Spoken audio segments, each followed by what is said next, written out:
Good morning. Just been reading Deuteronomy the last couple of chapters over the last few days, and Moses is here speaking on behalf of God and laying out all these blessings and curses for different behaviour. Cursed be the man that do this or do that, they're going to get cursed. And then he says if they do what the Lord commands, they get all these blessings that will follow them. And then he goes back to curses again, and then just exhorts them to follow the Lord. And he gets down to the end of this discussion and preaching, and what we read in chapter 30 verse 19, Moses says this: I call heaven and earth to record this day against you, that I have set before you life and death, blessing and cursing. Therefore choose life, that both thou and thy seed may live.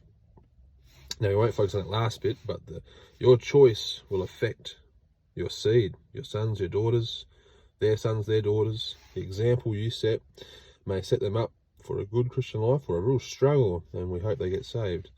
But therefore choose life. Every person on this earth has a choice to make. Blessing and curse, life or death. Whether the Bible's true or whether the Bible's not, you've got a choice to make. No one's going to make that choice for you. And the choice, this choice we're talking about here is the biggest choice that can be made. That's why when I'm any opportunity to talk to someone about the Bible, I want to get down to this choice, life and death, and then exhort people, therefore choose life.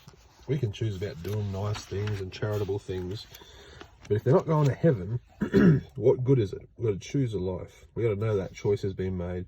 Jesus says in Matthew chapter 7, verse 13, enter ye in at the strait gate, for wide is the gate, and broad is the way that leadeth to destruction, and many there be which go in thereat. So that's the that's the wide gate, the gate we don't want it. But you got a choice. You can choose the wide gate, or you're going to be able to choose the strait gate. Jesus told you the choice you ought to make. Enter ye in at the strait gate. Verse 14, because strait is the gate, and narrow is the way which leadeth unto life. There we go. And few there be that find it. Moses told those Jews, choose life. And you've been told by the Lord Jesus, you've got two choices. One's the broad way, and many are going to go in that way, and that leads to destruction. But there's a straight way, a narrow way, and that's the way that leads to life. There's going to be a few that find it. And of course, we know what that way is very quickly. Let's just finish off John 14:6. You've got a choice. And if you end up watching this video, I do pray you make the right choice. John 14:6.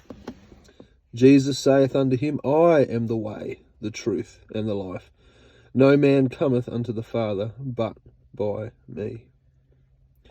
When you tell someone that your faith is the right one and theirs is wrong, they say that's a bit bigoted, that's a bit exclusive, that's a bit narrow-minded, and that's exactly what it is.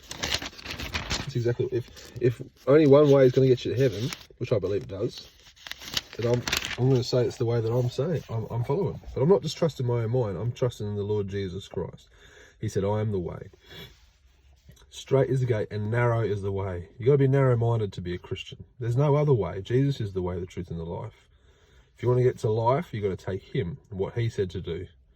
Nothing else, nothing less, nothing more. To be a Christian, you've got to be narrow-minded. I pray you find life and you find it quickly. Don't beat around the bush and waste time thinking it's somewhere else out there in the world.